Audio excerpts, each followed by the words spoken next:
గడిచిన 2 రోజులుగా రాష్ట్రంలో రాజకీయ విమర్శలు ప్రతి విమర్శలు జరుగుతుంది. మీ మీడియా సోదరులకి ఎక్కువ తెలుసు మాకన్నా. ముందుగా నేను సుస్పష్టంగా మాజీ ముఖ్యమంత్రి గారిని మర్యాదపూర్వకంగానే అడుగుతున్నా. మళ్ళీ వాళ్ళ మనుషులు ఎవరు మాడతారో నాకు తెలియదు, కానీ నేను ఆ పార్టీలో పనిచేసినప్పుడు చంద్రబాబు నాయుడు గారి ప్రతిపక్ష హోదా తీసేయడానికే ఈ శాసనసభ్యులు నలుగురిని తీసుకుంటున్నామని, కానీ ఆ రోజున గన్నవరం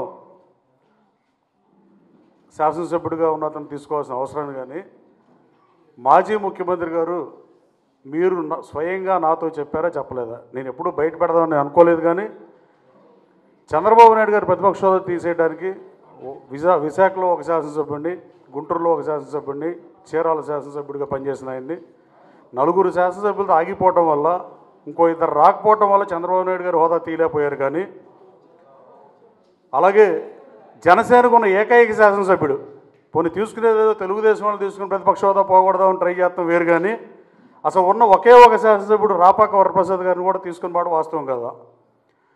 పట్టుమని 2019 ఎన్నికలు జరిగినప్పుడు పట్టుమని 4 నెలలు కూడా ఆకుండా శాసనసభలో కూడా చంద్రబాబు నాయుడు గారి ప్రతిపక్ష హోదా తీసేయడానికి నలుగురిని తీసుకుంటే చాలని చెప్పి, కానీ నేను చేయట్లేదని చెప్పి తీసుకున్న మాట వాస్తవం కదా. నలుగురు శాసనసభ్యులు అలాగే పార్టీ మారి ఆఖరి వరకు పదవిని అనుభవించారా అనుభవించలేదా? తెలుగుదేశం పార్టీ బీఫారం మీద గెలిచి గతంలో విడిపోయి ఇంకో పార్టీ వర్గం శాసనసభ్యులుగానో అలా ఉన్న పరిస్థితి మనం చూసాం తప్ప 1989 నుంచి రాజకీయాలు దగ్గరగా తెలుసు నాకు.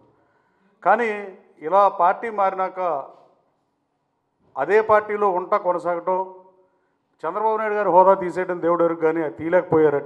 ట్రై చేశారు, బట్ తీయలేకపోయారు.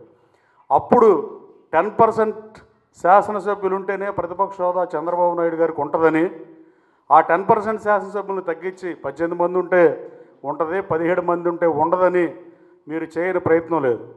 కానీ ఇవాళ ప్రజలు 2024 ఎన్నికల్లో గత ప్రభుత్వ హయాంలో భాష మీదకి దాడి కానీ అత్యంత తక్కువ అభివృద్ధి చేసిన మాట వాస్తవం కదా.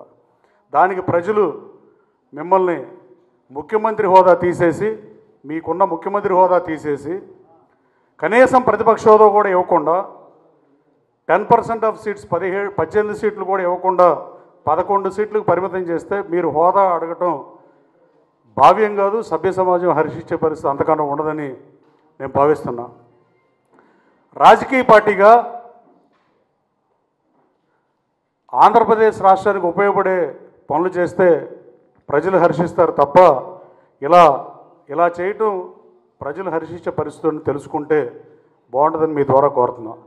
మాజీ ముఖ్యమంత్రి గారిని ప్రజా సమస్యల పరిష్కారం కోసం ప్రజల కోసం పనిచేస్తే అది రాష్ట్రానికి ఉపయోగం తప్ప ఇలాంటి పనికిమాలిన విమర్శలు చేస్తే ఏ రకమైన ఉపయోగం రాష్ట్ర ప్రజలకు ఉండదు, రాష్ట్ర ప్రయోజనాలకు కూడా అది మంచిది కాదని తెలియజేస్తూ, కనీసం విజయమ్మ గారు కూడా పాపం ఆవిడ కూడా ఓడిపోయింది. రాజకీయాల్లో ఓడిపోవటం గెలిపోవటంలో సహజం. ఇందిరాగాంధీ ఓడిపోయింది, కల్వకుర్తిలో ఎన్టీ రామారావు ఓడిపోయారు అలా.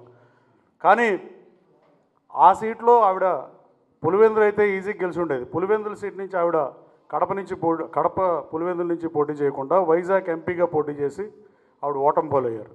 తర్వాత ఎవరైనా పదవి వస్తే ప్రమాణ స్వీకారం చేసి పబ్లిక్ మీటింగ్లు పెట్టి పబ్లిక్ని గ్యాదర్ చేస్తాం తప్ప బాధాకరమైన విషయం ఇది. ఆ రోజున వైఎస్ విజయమ్మ గారిని గౌరవ అధ్యక్షురాలుగా ప్లేనరీ లాంటి మీటింగ్లో 1,00,000 మంది ఉండగా మంగళగిరిలో 1,00,000 మంది ప్రజల మధ్యన రాజీనామా చేయించిన చరిత్ర అని, రాజీనామా చేసిన పరిస్థితి కానీ ఈ భారతదేశ రాజకీయాల్లో కానీ ప్రపంచ రాజకీయాల్లో కానీ ఎక్కడా లేని పరిస్థితి.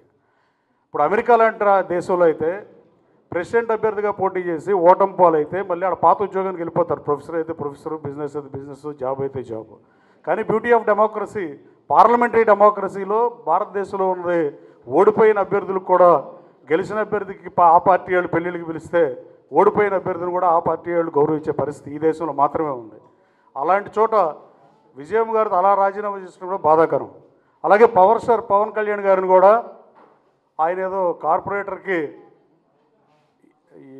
ఎక్కువ, ఎమ్మెల్యేకి తక్కువ, లేదా ఎమ్మెల్యేకి అని మాట్లాడటం కూడా సభ్య సమాజం హర్షిస్తుందని తెలియజేస్తాను. అసలు వైఎస్ఆర్ కాంగ్రెస్ పార్టీకి ప్రధాన ప్రతిపక్ష హోదా రాపోవడానికి మూల కారణాల్లో పనికిమాలిన మంత్రులుగా పెట్టుకోవడం ఫస్ట్, సెకండ్ది బూతులు తిట్టే వాళ్ళని అగ్రతాంబోలిస్తాం 2, అభివృద్ధిని గాలి కొదిలేయటం 3, ఇట్లా చెప్పుకుంటూ పోతే ఏ 10 అంశాలు అయితే వైసీపీకి ప్రతిపక్ష హోదా రాకుండా చేసినాయో వాటిని కరెక్ట్ చేసుకుంటే రాజకీయ పార్టీగా ఆంధ్రప్రదేశ్ రాష్ట్ర ప్రజలకు కూడా ఉపయోగపడే పరిస్థితి ఉంటుంది.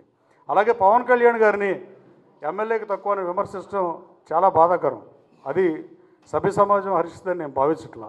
వైఎస్ఆర్ కాంగ్రెస్ పార్టీ అధికారంలో ఉన్నప్పుడే నేను పవన్ కళ్యాణ్ గారు చంద్రబాబు నాయుడు గారు అక్రమ అరెస్ట్ రోజున హైదరాబాద్ నుంచి వస్తుంటే బేగంపేట ఎయిర్పోర్ట్ దగ్గర పర్మిషన్ ఇవ్వలేదు ఫ్లైట్కి, ఇక్కడ ల్యాండింగ్కి.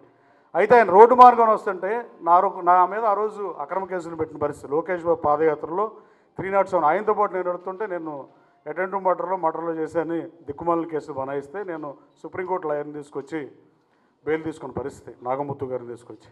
మా ఛానల్ను లైక్ చేయండి, సబ్స్క్రైబ్ చేయండి. మరిన్ని అప్డేట్ నోటిఫికేషన్ కోసం పక్కనే ఉన్న బెల్ ఐకాన్ని గట్టిగా ప్రెస్ చేయండి.